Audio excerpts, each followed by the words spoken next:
દ્વારા શાળાઓમાં આકસ્મિક તપાસ હાથ ધરવામાં આવી। શહેરની વિવિધ શાળાઓમાં ફાયર વ્યવસ્થા અંગે ફાયર ઓફિસરને સાથે રાખી ડીઈઓ કચેરીની ટીમ આકસ્મિક તપાસ કરી રહી છે।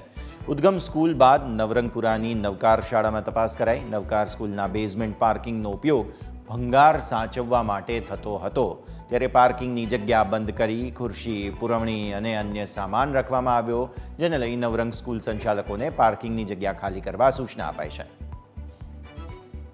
રાજકોટમાં થયેલા અગ્નિકાંડ બાદ વિવિધ સ્કૂલોમાં સરપ્રાઇઝ ચેકિંગ જે છે તે હાથ ધરવામાં આવી રહ્યું છે। અમદાવાદના ડીઓ અને ફાયર વિભાગ દ્વારા સ્કૂલોમાં સરપ્રાઇઝ ચેકિંગ કરાઈ રહ્યું છે કે ફાયર એનઓસી છે કે નહીં, પૂરતા સાધનો છે કે નહીં। અને હાલમાં અમે ઉપસ્થિત છીએ અમદાવાદના નવકાર સ્કૂલ ખાતે, ત્યાં પણ બેઝમેન્ટનું ચેકિંગ કરવામાં આવી રહ્યું છે। ખાસ કરીને પાર્કિંગ માટે જે જગ્યા ફળવાઈ હતી ત્યાં હવે સ્ટોરરૂમ જે છે તૈયાર કરી દેવામાં આવ્યો છે। જોઈ શકાય છે કે ચીજ વસ્તુઓ જે છે અહીંયા જે છે ખુરશીઓ અહીંયા મૂકવામાં આવી છે। ઉપરાંત કોઈ પણ પ્રકારની ફાયર સેફટી જે છે તે બેઝમેન્ટમાં પણ ન હોવાનું સામે આવ્યું છે।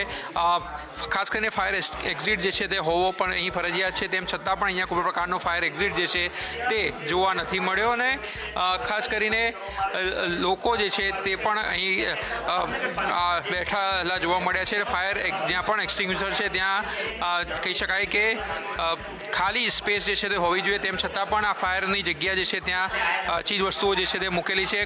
જ્યાં પણ ફાયરની સિસ્ટમ છે ત્યાં એ જગ્યા જે છે તે વેકન્ટ રાખવાની હોય છે, તે પણ અહીંયા ન રહેતા ચીજ વસ્તુ મુકાય છે, એટલે ફાયર થાય તો કોણ જવાબદાર, તે પણ એક સૌથી મોટો પ્રશ્ન છે। સાહેબ, શું કહેશો, શું નવકારમાં જોવા મળ્યું? નવકારમાં અહીંયા બેઝમેન્ટ પર આવ્યા છે। બેઝમેન્ટની અંદર ખરેખર તો અહીંયા પાર્કિંગ છે। પાર્કિંગની જગ્યાએ અહીંયા ઘણા બધા બિનઉપયોગી સામાન, જે રેકોર્ડ અથવા ભંગાર જે કહેવાય, એ અહીંયા ઘણો બધો રાખવામાં આવેલો જોવા મળે છે। ઘણી અનિયમિતતા અહીંયા જોવા મળે છે। જે રીતે ફાયરના એનઓસી છે, ફાયરના ઇક્વિપમેન્ટ છે, પરંતુ અહીંયા જે કન્જક્ટેડ સામાન રાખવામાં આવેલો છે એ બિલકુલ ગેરકાયદેસર છે। તાત્કાલિક અસરથી શાળાને આ સામાન વધારાનો અહીંયાથી હટાવી લઈ અને યોગ્ય કરવા માટે જણાવ્યું છે, કારણ કે પાર્કિંગની જગ્યા છે, પાર્કિંગની અંદર અહીંયા જે છે એ મિટિંગ નાની કરી શકાય તે પ્રકારનું આમનું આયોજન છે। પણ આયોજન હોય એ પ્રોપર હોય તો બરાબર છે। અહીંયા વધારે પડતું જે છે પસ્તી વગેરે કહેવાય કે એવા, અને ખાસ કરીને અહીંયા સ્ટોર રૂમ જે છે જોવા મળે છે, એની અંદર જ્યાં ફાયરના જે ઇક્વિપમેન્ટ છે એને ચાલુ કરવા હોય તો પણ વચ્ચે ઓબ્જેક્શન્સ વચ્ચે છે।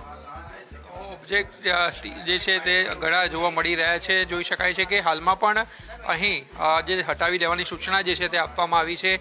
ફાયર થાય તો કઈ રીતે પહોંચી શકવું ત્યાં, તે પણ એક સૌથી મોટો સવાલ હતો। એટલે હવે શાળાને તાકીદ કરવામાં આવી છે કે શાળા શરૂ થાય તે પહેલાં જ આ તમામ ચીજ વસ્તુઓ જે છે તે હટાવી લેવામાં આવે, અને ત્યારબાદ જે છે તે લેખિતમાં રજૂઆત, ખુલાસો જે છે તે સ્કૂલે આપવાનો રહે છે। કેમેરામેન નરેશ ભુટિયા સાથે આશુતોષ ઉપાધ્યાય, ન્યૂઝ કેપિટલ, અમદાવાદ।